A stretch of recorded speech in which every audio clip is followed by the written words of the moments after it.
Election چاہے کسی بھی صورت میں کروائے جائیں، عمران خان صاحب کو گرفتار رکھا جائے، پی ٹی آئی پر پابندی لگا دی جائے، بلے کا نشان بیلٹ پیپر سے ہٹا دیا جائے، تمام لیڈرشپ گرفتار کر لی جائے، تمام امیدواروں کو گرفتار کر لیا جائے، تب بھی پی ٹی آئی انتخابات کا بائیکاٹ نہیں کرے گی.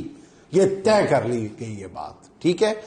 اب آپ کہیں گے کہ یہ ہزاروں پہ پابندی ہے تو پھر پی ٹی آئی حصہ کیسے لے گی؟ یہی میں عرض کرنے لگا ہوں کہ یہی حکمت عملی طے کی گئی ہے کہ ہر قیمت پہ حصہ لیا جائے گا.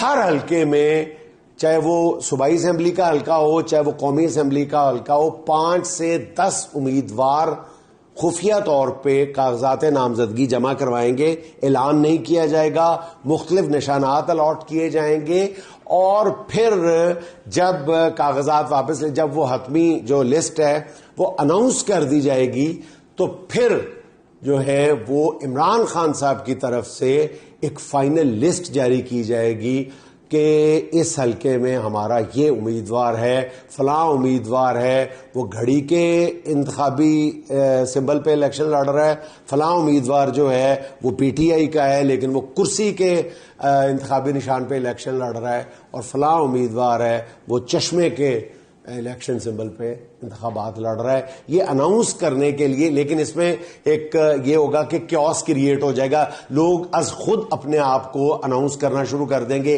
ایک ایک حلقے میں 2-2 3-3 امیدوار خود کو عمران خان کا امیدوار ثابت کرنے کی کوشش کریں گے. یہی بات جو ہے یہ عمران خان صاحب نے اندر بیٹھ کے اب اس کو فائنل شکل دی ہے کہ جب اگر اس طرح کے انتخابات ہوئے تو ہم اس انداز میں سافٹ ویئر کی مدد سے باقاعدہ تصدیق شدہ بات جو ہوگی وہ ایک سافٹ ویئر کے ذریعے پورے ملک میں پھیلا دی جائے گی کہ یہ ہماری حتمی فہرست ہے. بعد میں وہ آزاد امیدوار جو ہیں وہ مل کے تو وہ جو مرضی فیصلے کریں. آزاد امیدوار الیکشن جیت جائیں گے جو اصل میں پی ٹی آئی کے کینڈیڈیٹس ہوں گے.